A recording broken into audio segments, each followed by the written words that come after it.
यहाँ पर हम पढ़ने जा रहे हैं ऑर्गेनाइजेशंस। ऑर्गेनाइजेशन भी वो जो जस्ट जेनीवा में हैं, जिनके हेडक्वार्टर्स, वो ऑर्गेनाइजेशन जिनके हेडक्वार्टर्स जेनीवा में हैं।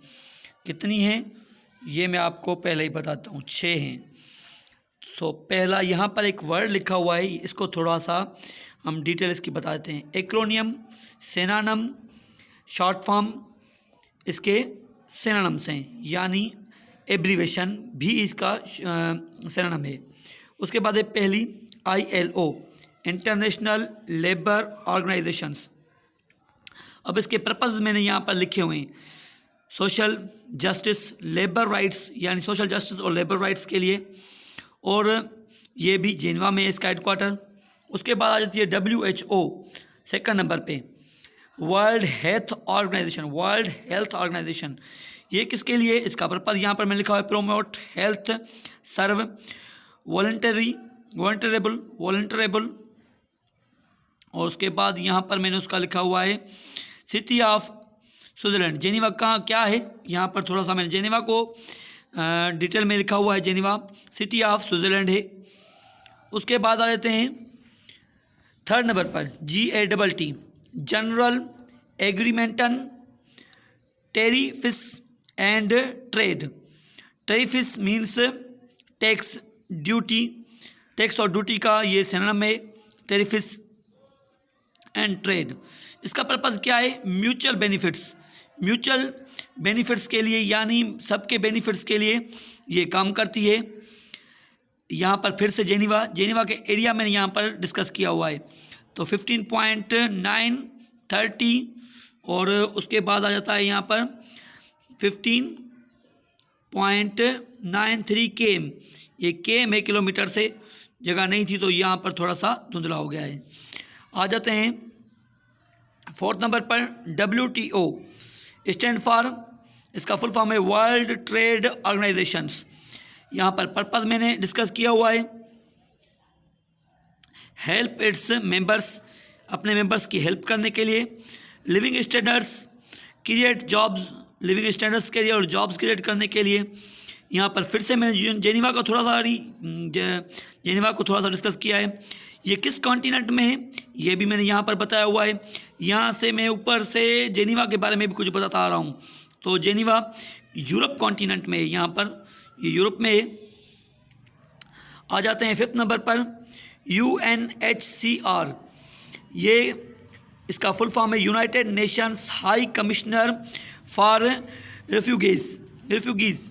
और इसका मैंने यहाँ पर पर्पस ऊपर लिखा हुआ है, protect refugees, displaced and stateless people, यानी जो बेघर होते हैं और जो स्टेट्स यानी अपनी रियासतें और ज़िले के ज़िले, सूबे के सूबे बारिश की वजह से या किसी वजह से या किसी झगड़े की वजह से छोड़कर चले जाते हैं, तो उनको कौन प्रोटेक्ट करता है, UNHCR, यानी United Nations High Commissioner for refugees का मतलब ही है, रेफ्यूगीज़ को यहाँ पर मैंने डिस्कस किया हुआ है। रेफ्यूगीज़ को मतलब वो जो बेघर होते हैं। उसके बाद यहाँ पर हमने आना है अब सिक्स्थ नंबर पर लास्ट, जो जेनीवा की ऑर्गेनाइजेशन है, जिनका हेडक्वार्टर जेनीवा में है, जेनीवा की नहीं है, जिनके हेडक्वार्टर्स जेनीवा में है।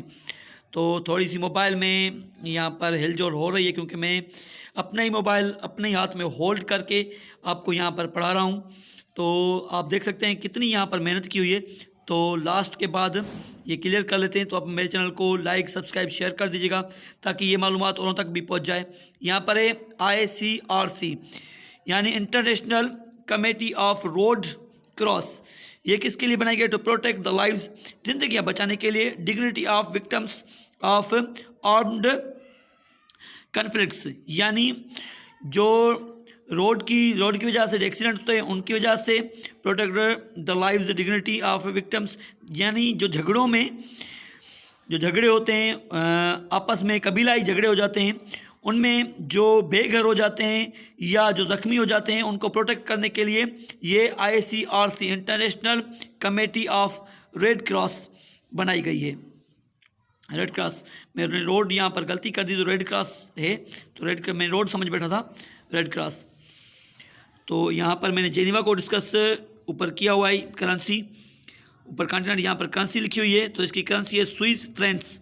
स्विस फ्रेंक्स, यहाँ पर मैंने जेनीवा की हर चीज़ यहाँ पर डिस्कस की हुई है स्टेप बाय स्टेप। शॉर्ट में यहाँ पर जेनीवा के बारे में भी बताया हुआ है। लास्ट आ जाते हैं यहाँ पर डिग्निटी, इज्जत मान। यहाँ पर मैंने कुछ वर्ड्स की मीनिंग भी लिखी हुई है ताकि आपको फिर से डिक्शनरी यूज़ ना करनी पड़े। कन्फ्लिक्ट, तनाज़ा। और यहाँ पर मैंने लैंग्वेजेस लिखी हुई हैं जो जेनेवा में नेशनल और ऑफिशियली तौर बोली जाती हैं। रोमिश, फ्रेंच, जर्मन, इटालियन। उसके बाद मैंने सिनोनिम लिखे हुए हैं किस चीज़ के, बम्प, रिवरली, इम्पैक्ट के, यानी इस चीज़ के मैंने यहाँ पर सिनोनिम्स भी लिख दिए हैं। तो उम्मीद है आपको लेसन अच्छी तरह से समझ में आ गया होगा। अगर आपको लगता है कि मैंने यहाँ पर थोड़ी सी मेहनत की है तो आप मेरे चैनल को लाइक, सब्सक्राइब और शेयर कर दीजिए। आपके एक सब्सक्राइब से मेरा एक सब्सक्राइबर बढ़ेगा और मुझे मोटिवेशन मिलेगी, इंस्पिरेशन मिलेगी ताकि मैं आगे भी काम करता रहूँ। तो मिलते हैं अगले लेसन में, तब तक के लिए मुझे दीजिए इजाज़त। अल्लाह हाफ़िज़।